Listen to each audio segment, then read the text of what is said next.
I chose 7. It's just a coincidence. I think I'm gonna do 2 thumbnails for each painting. I'm gonna look at value in one thumbnail, color in the other, and of course composition in both. I have prepared a separate slideshow with each of these paintings, desaturated, red acetate style. I will not look at them yet. I'm gonna try my eye, because one of the issues that I have is I think it's pretty tough to separate color and value. So I'm easily thrown off by color. It affects how I view value. So I'm gonna do my best to break these down without looking at the desaturated version, and then after I do that, go back and see the situation. I am completely taken with this one. I like all of them. That's why I picked them. And I like the ones that Crochet sent, because I think that if Crochet likes them, there must be something to it. But I'm completely smitten by this one. I'd like to find out why. It's so simple on its face. All right, so this composition here. Firstly, this is there's a horizontal. I'm gonna say that this is, yeah, that's about a third, roughly on the third line. But right off the bat, what I'm noticing that I like about it, a lot of landscapes kind of have this flat on horizontal stacking, and I like that he throws in this kind of triangle, diagonal. Kind of it gives it a little bit of depth, even though it's flat. Like, to me, it's almost a perspective, almost a linear perspective, in that it makes this section on the left seem closer and kind of going back in space, even though it's not necessarily that. Although there's a couple of trees here I think that are probably closer to the foreground. So I like that. Of course, I like the triangle thing, because that's what I do in a lot of my work. Not a triangle, but I often put something in this bottom right corner to keep the eye moving. It's like a little ramp to bring you back through the composition. He's got some of these breaking the horizon here, which is good, connecting the foreground and the background. But there is a little bit of blue poking through, which is quite nice too. That must be, I'm gonna guess that's the sea. I've never been to this place. This place called Canada. I've been to Canada a bunch of times, but I don't think I've been to this specific piece of Canada. But I imagine this blue here is the sea. And then the composition is broken 1/3 this way, but also I think it's broken in half, left to right, with this big cloud. This cloud is the biggest thing, this cloud formation, the biggest thing here in the whole piece. But the darkest thing, this tree. And so I think that's probably having it, for the balance of the composition. We have this giant mass here, balanced by this smaller dark mass here. I think the most contrast is probably going to be in this side too. And then just as the trees in the foreground poke up a little bit above that horizon line to connect the foreground and the background, the tree even pokes up above the clouds. I think these clouds moving to the left here will connect the right side and the left side of the composition as well, kind of unifying it. All right. The first thing is that this tree is definitely the darkest thing in this composition. So I'm just going to go in, make it black. See how many different values there are. So that's the darkest thing, that's black. And there's nothing else in this composition that's as dark as that. Another big question here is the sky lighter than that cloud? So this is where I run into trouble. trying to differentiate this cloud formation in the sky as far as value goes. And this cloud is 2 values. There's the highlight on the top. Then there's kind of the shadow part. But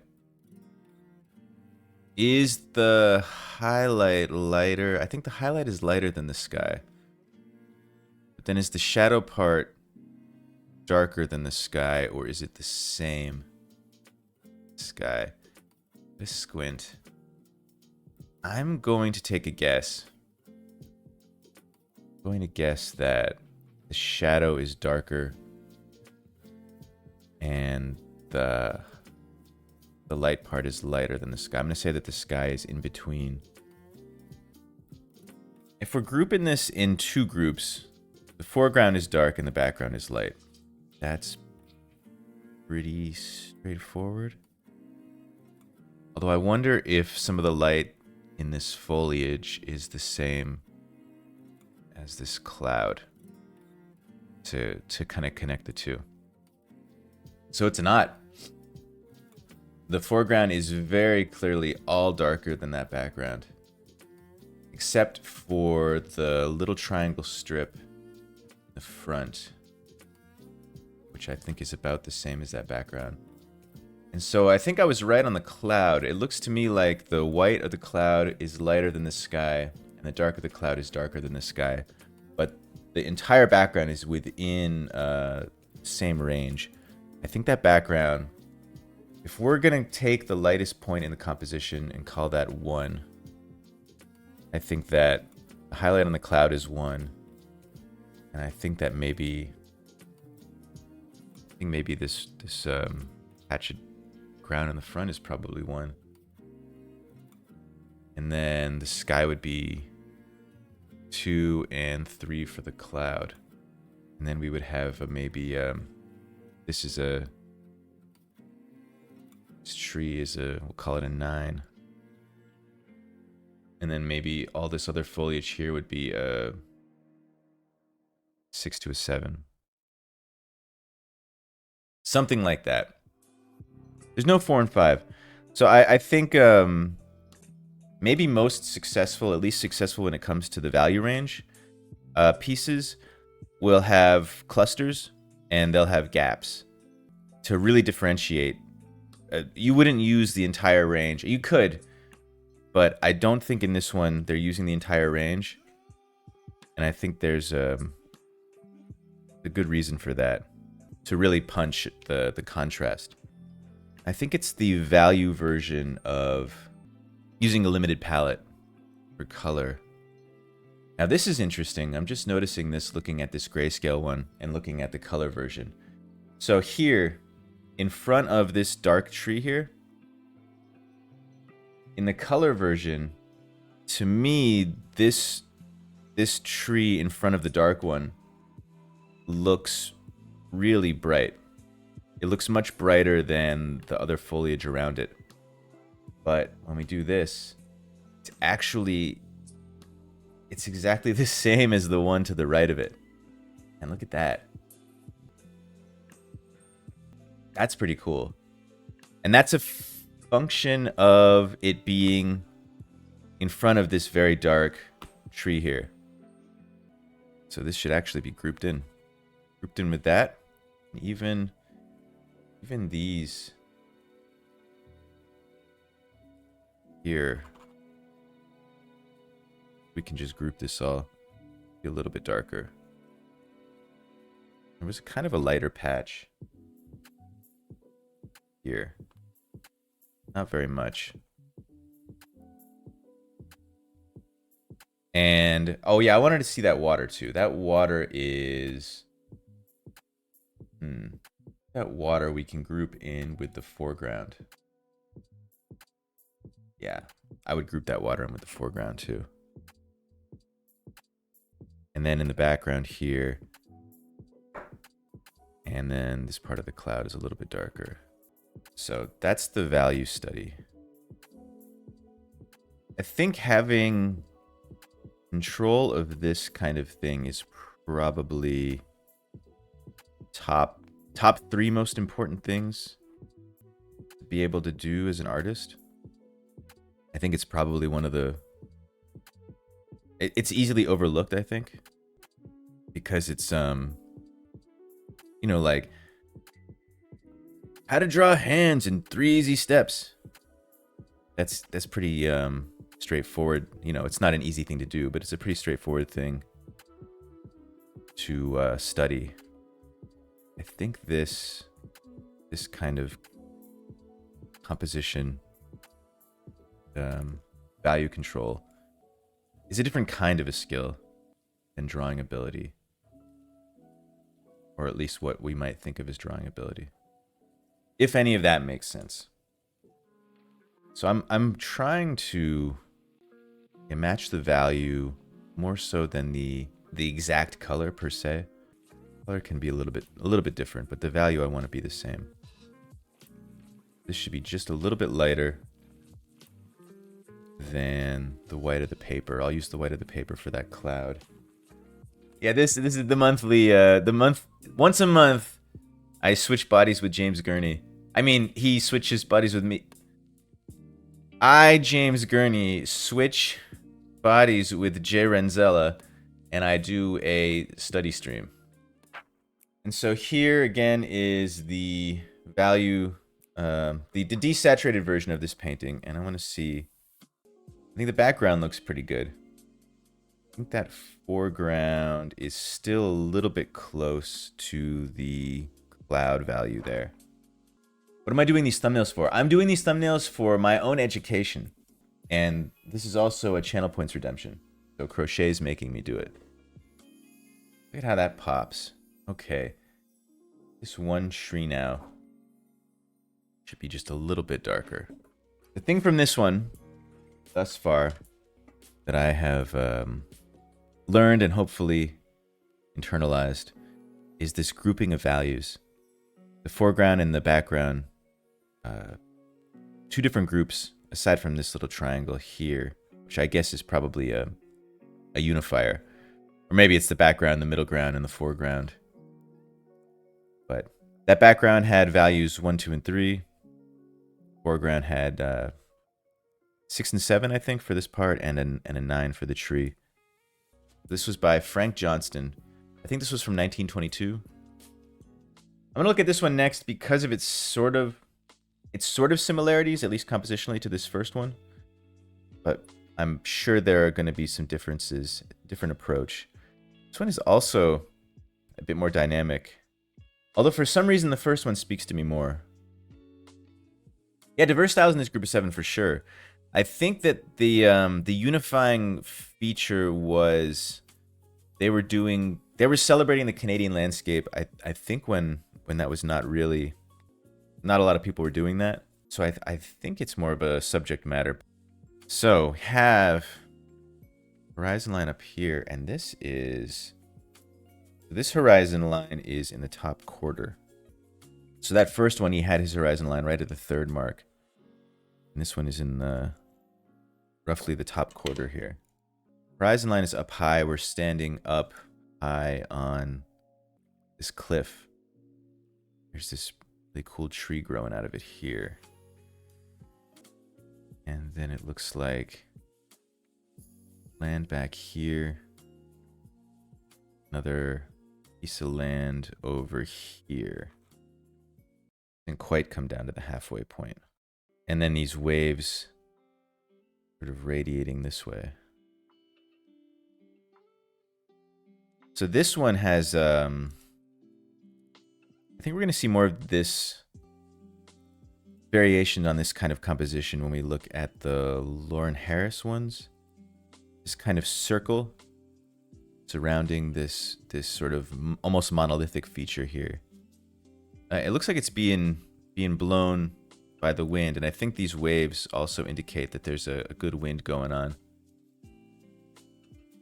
And so let's see. That tree is definitely the darkest thing in this composition. So much like the first one, this tree, I'm going to say it's, might even be a 10. 10 for the tree.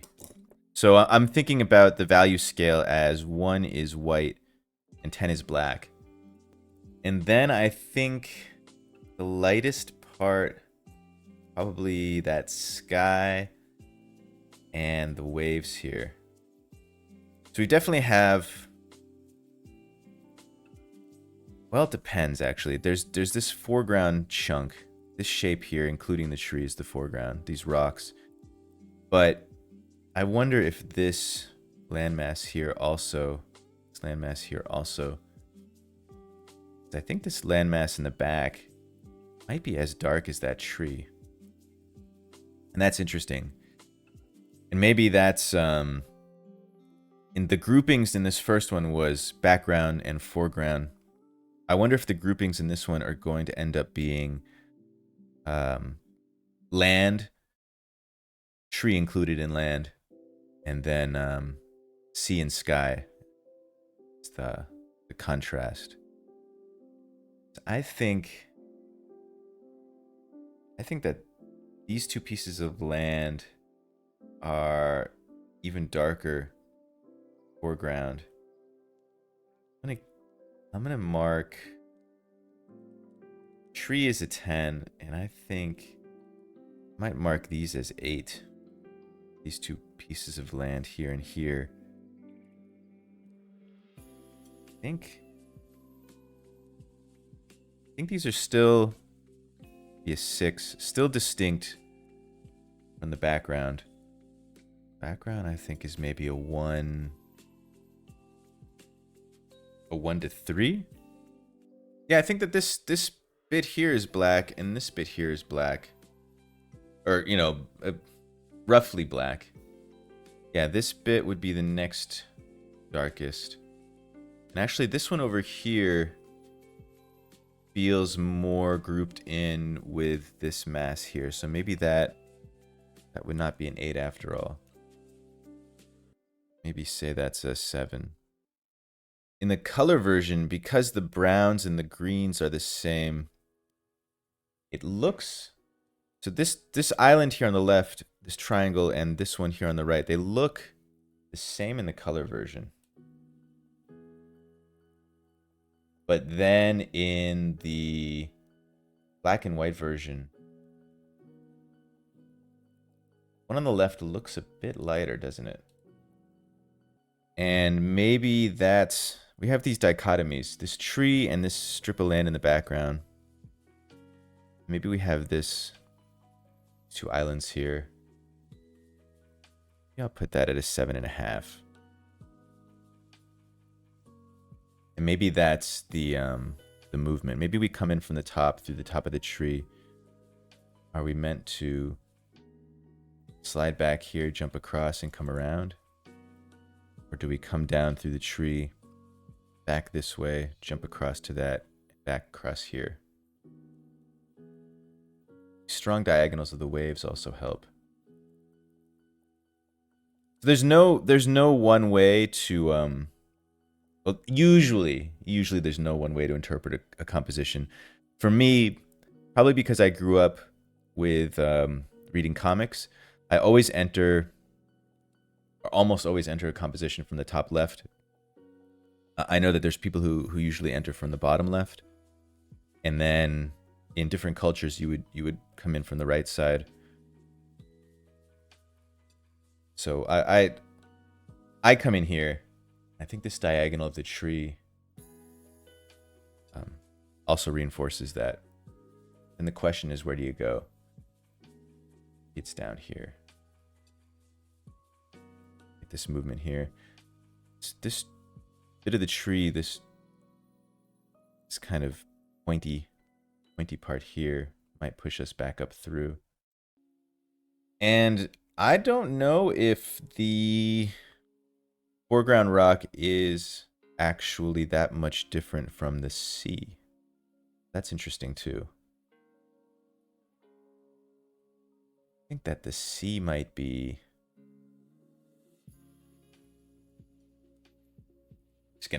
This is just gonna be 2.5 hours of me squinting into the camera. Anybody have any thoughts on that? I think that the sea and the foreground is actually the same value. So I was totally off on that. I think that The only actual real grouping might be this tree and everything else. This kind of goes with it. Let's put in some black. They are pretty close. I do think that this strip back here is also, you can count that as black. Which is interesting. This is the thing that's, well, almost the furthest away. That sky is a bit lighter, but it's all in the same middle range. I'm gonna scratch my initial. It's way off. I was feeling pretty good about myself after this first one. I feel like I did a pretty good job on that, but the rest of this one here, sneaky work going on. That's all pretty middle of the road. Maybe we have a 3 and a 4 for the background here, for the sky, I mean. And this, maybe it's all just a 6, except for the waves. The waves aren't even really white, are they? They look white. Maybe the waves are a 2. Values are tough on this current piece. Yeah, I think so. It's deceptive and exciting for that reason. Go with a 7. 7 for the islands. Those are the next darkest thing. That here. And then this is all pretty light. For these waves, I gotta make sure I leave some shapes for these waves. Don't need to get the exact shapes, just the idea of them. Like trying to figure out color separations for a print. I don't know about you guys, but I enjoy this process, the deconstructing. So there's some variation here. Get this line here and this kind of triangle. I can break this up a little bit more. There actually is some line in this. Don't get a lot of don't necessarily get a lot of line with landscape. Although I think the a couple of these they get close to line. This foreground rock is kind of outlined.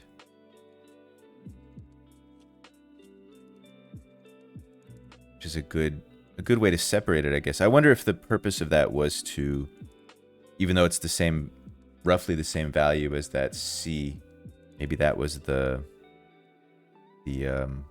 way to differentiate it, along with the color. Speaking of the color, and also this is the way that I think when I work. Is even though I do I'm doing watercolor, I always think dark to light. In watercolor, you're supposed to go light to dark. Or at least that's the popular, or the common way, maybe. At heart, I'm a woodcutter. Think dark to light. So I always, when I draw a woodcut, I always throw in my black shapes first, or my darkest shapes first. And then everything else follows that. You know, a painter has a similar approach to color. I've seen watercolorists who work that way. I always try to do light to dark because it's probably good for me to be able to do both. But I find it's a lot harder. Throw in that darkest shape. Then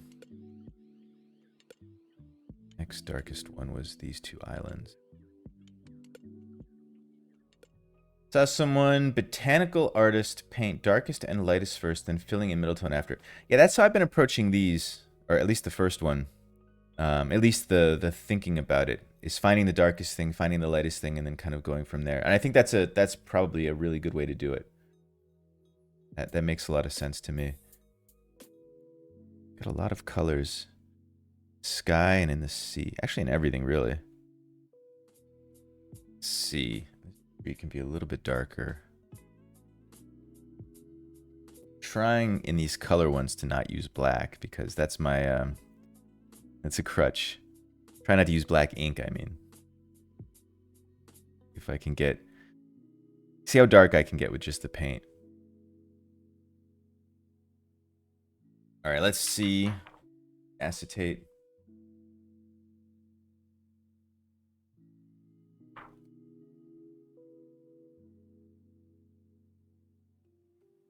The sea in these rocks could be a little bit darker. Got a little bit too dark with my sky.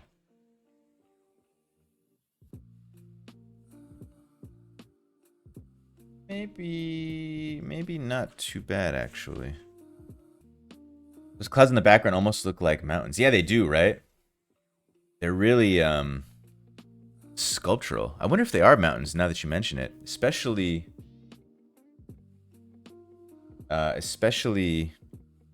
here on the right. You know what? Yeah, now there's a question. Now that you say it, I can't unsee it. Are they mountains instead? They can't possibly be mountains, right? Yeah, I was gonna say given the location, I don't think there's mountains like this around there, right? But they do look really sculpted. Yeah. Now they read as clouds when I first looked at it, but now I see mountains. It could be artistic license. Wow. Very interesting. So, Lawren Harris. Of course, I didn't use a good economy of space on this page. But I think I can fit in these on here. So this one. So Lawren Harris, I have 3 of them. And to me, monolithic, epic, daring compositions. All of these are words that jump out at me. It's pretty bold. Putting this big form like smack dab in the center. He makes it work. And I think he makes it work for several reasons. Firstly, in this one, there's this kind of circle.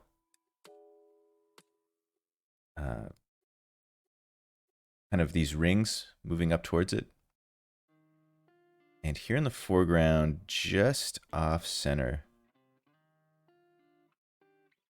this triangular parts.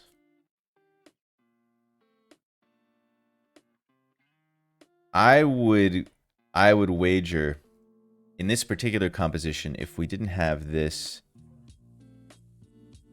little bit at the bottom middle here, it would be much, much weaker. Art Deco look to it. Yeah, for sure. You like the colors of that piece? Yeah, I'm always I've always been more attracted to cool colors than warm colors. And I always appreciate a piece that goes full on with the cool colors. And it's interesting because the white becomes a warm color in this piece.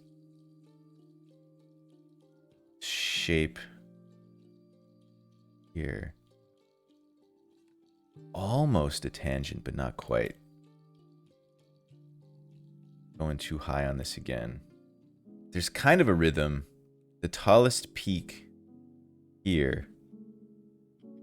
And this kind of shape here. Have kind of a rhythm going on. I was thinking, this will be a simple one to deconstruct.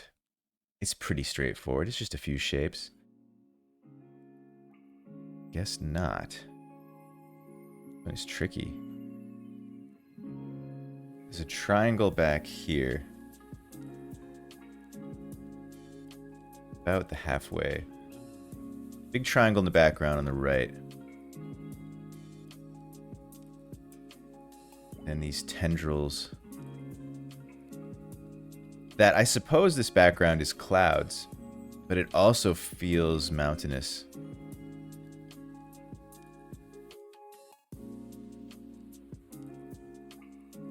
That sculptural Canadian sky. I'm going to go out on a limb and say the stuff that's almost black is black. I'm gonna put that at a 9. So there's a variation here where the lighting is, but I'm gonna group that all together. I'm gonna say that these are 9s. Foreground shapes. And then, of course, there's the 1 of this white. And I think the C is lighter. I'm gonna go for...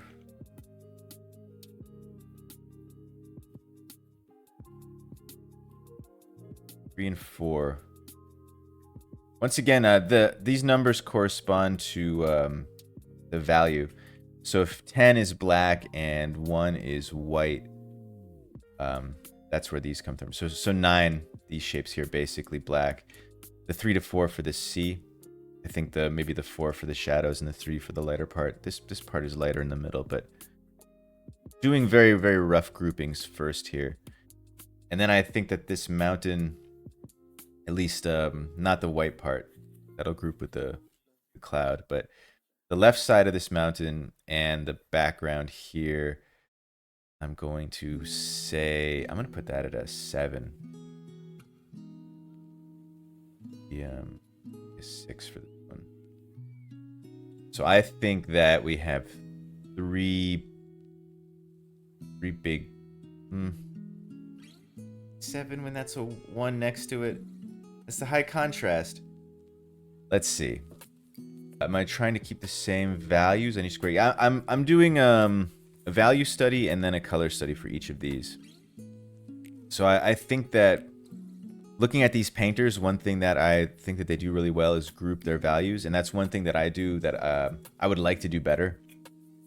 I think that's a really important skill. I want to improve it. So I'm trying to see how they group their values and then how that corresponds to color. When I look at color, I have trouble splitting the value off from the color, like seeing the color as value. And so doing this, I can see where I make mistakes and let that sort of inform me going forward. So let's look at the black and white one here. Well, it was a pretty easy call on these shapes. I'm going to group this whole foreground thing in for the sake of simplification. I think simplifying way to go. Big shape. I'm just going to group that one in too. These are a little bit lighter, but I think when you squint, yeah, when you squint, they're all grouped. It's almost like a barrier. And I think that having these here helps.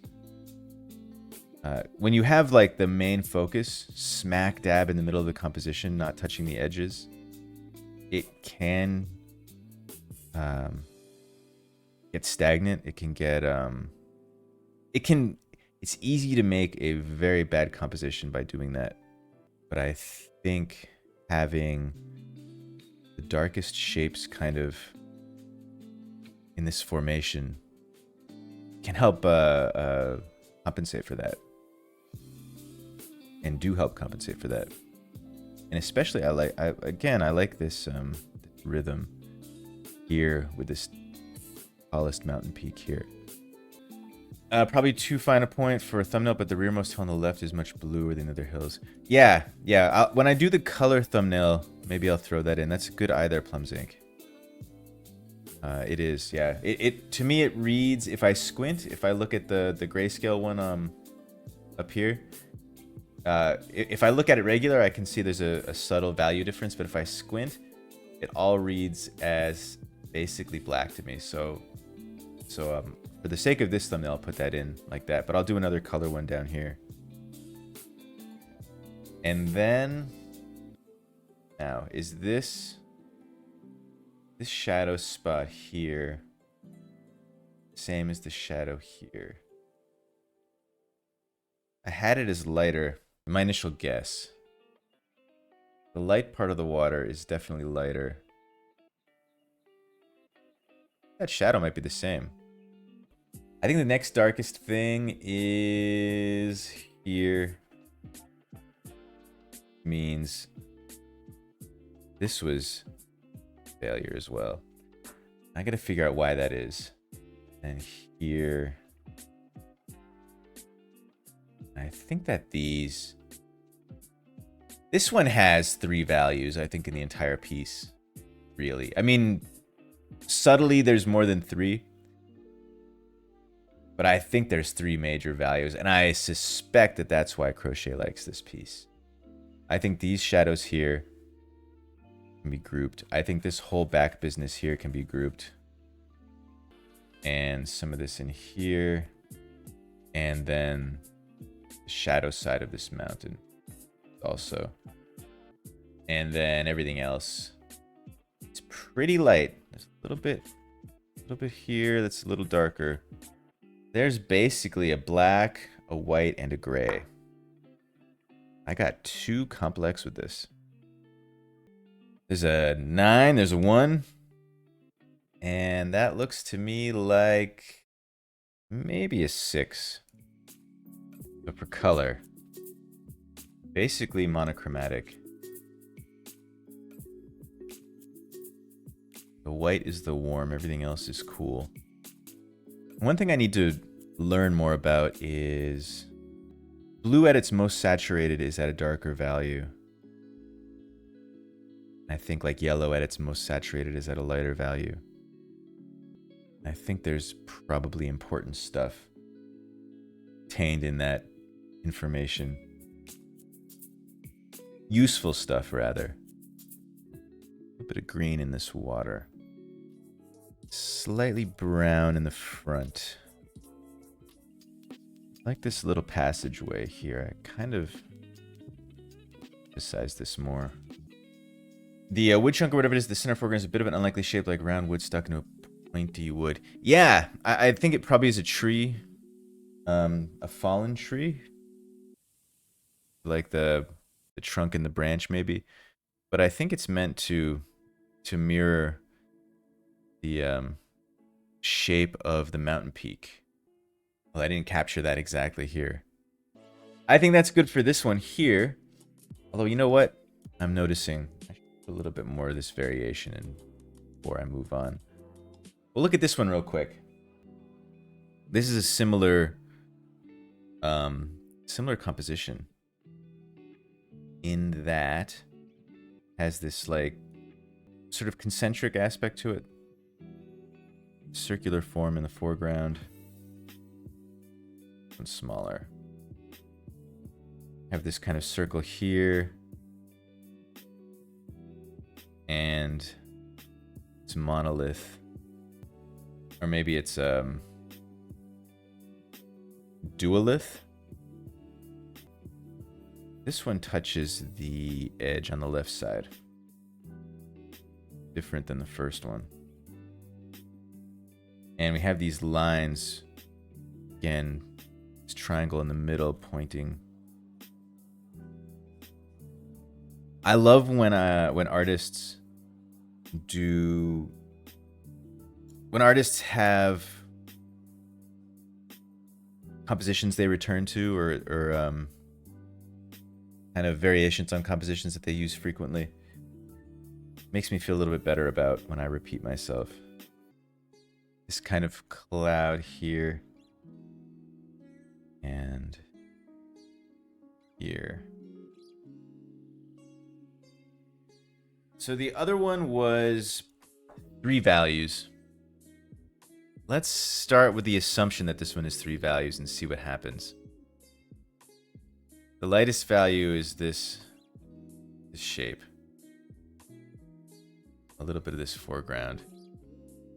The darkest value is the C, except in the area around the monolith.